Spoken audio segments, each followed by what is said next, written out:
ang tunay na asenso ay nasa dissenting trabaho at pagkalinga sa migranting manggagawang Pilipino.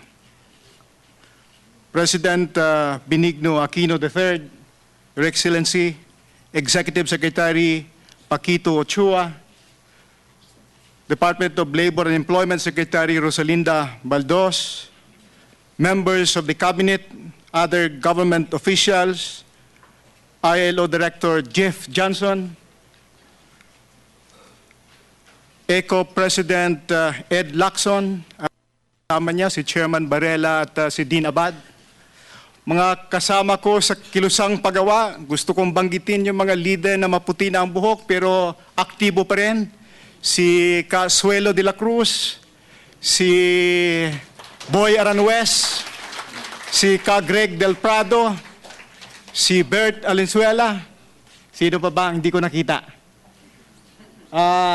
Hindi pa maputi ki Kabik at ki kasamang Idalin, kaya hindi ko na babanggitin. Mahal na Pangulo, isang mainit na pagbati mula sa Nagkaisa at sa Federation of Free Workers.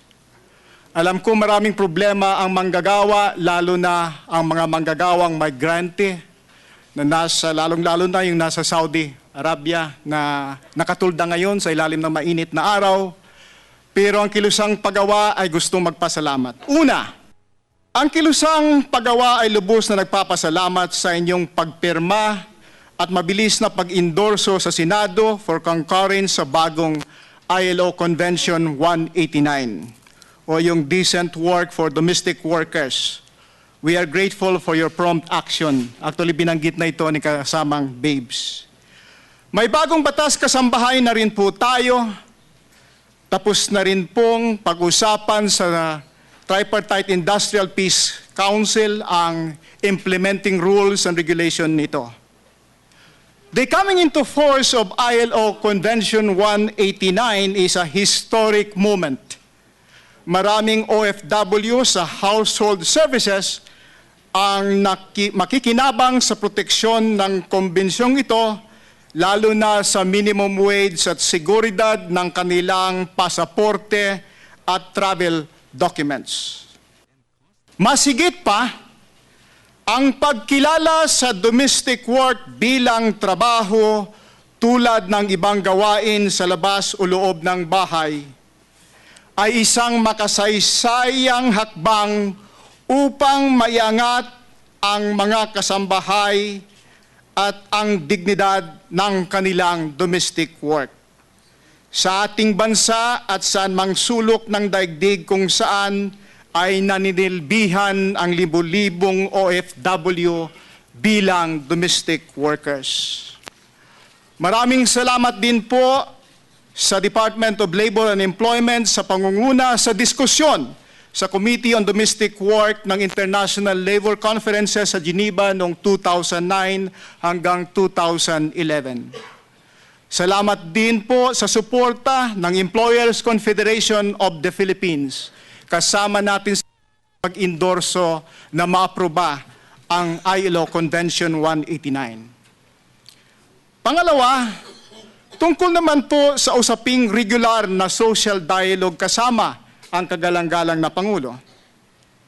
Wala po ako noon, subalit na pag-alaman ko sa mga kasamang leader sa paggawa na noong Mayo 2011, sinabi po ninyo na di dapat tuwing Mayo 1 lamang ang harapan at pakikipag-usap ng mga manggagawa sa Presidente ng Pilipinas.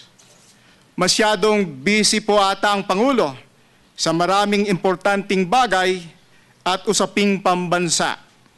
Subalit sa palagay ko, mas maganda yaong may regular na harapan ang Pangulo at ang mga leader sa paggawa kung gusto ng Pangulo na marinig ang mga hinaing mula sa hanay ng paggawa at tunay na matutugunan ang mga ito. Maraming importanteng bagay tayong pag-uusapan tulad ng mga isyu na nabanggit ng mga kasama na nauna sa akin. Nais ko pong bigyan diin ang 4 na bagay sa ating pag-uusap. Una po dito ang inclusive growth at sustainable development sa pamamagitan ng paglikha ng maraming trabaho galing sa isang makabuluhang agro-industrial plan ng ating bansa na sinabi na ni kasamang Vic Balais. Pangalawa, ang seguridad sa trabaho na naayon sa takda ng ating saligang batas. Pangatlo naman, ang proteksyon ng mga manggagawa na nag-organisa ng unyon at lubos na pagkilala at pagkalinga sa karapatan ng lahat ng manggagawa na mag-unyon at magkipag-collective bargaining na sinasabi ni kasamang Idalin. Pang-apat ay ang usaping pangkapayapaan. Walang tunay na makapagsalita sa hinaing at interes ng mga manggagawa maliban sa mga manggagawa mismo. Kaya hinihikayat namin ang regular na pagharap ng Pangulo at ng mga leader obrero. Kami sa Kilusang Pagawa ay nag-uusap din sa pag-aayos ng aming hanay. Ang FFW ay nakipag-ugnayan sa EPL Sentro, TUCP, PALIA, Partido Manggagawa, PEACE Link at iba pa sa nagkaisa. May papel rin ang pambansang demokratikong kilusan, kaya di natin mabaliwala ang Kilusang Mayo 1 at mga kaalyado nito.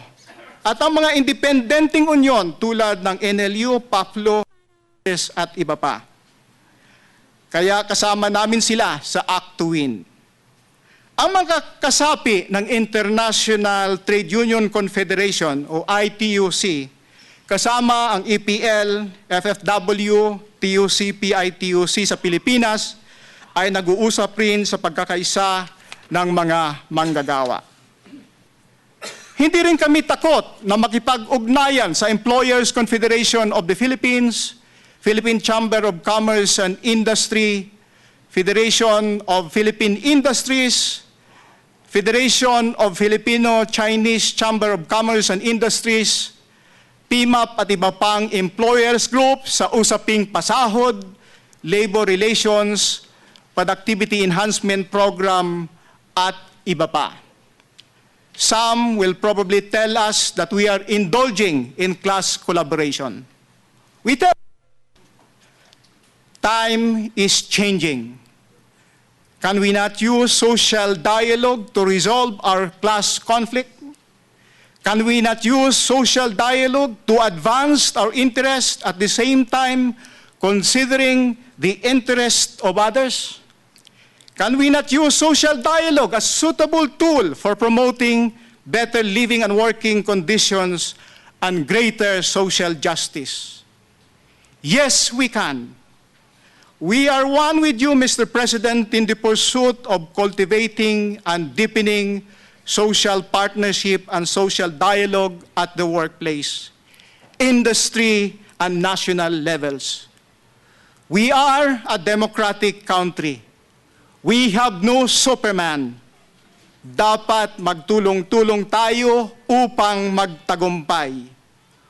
Walang tunay na makakatulong sa mga Pilipino maliban sa nagkakaisang sambayanang Pilipino.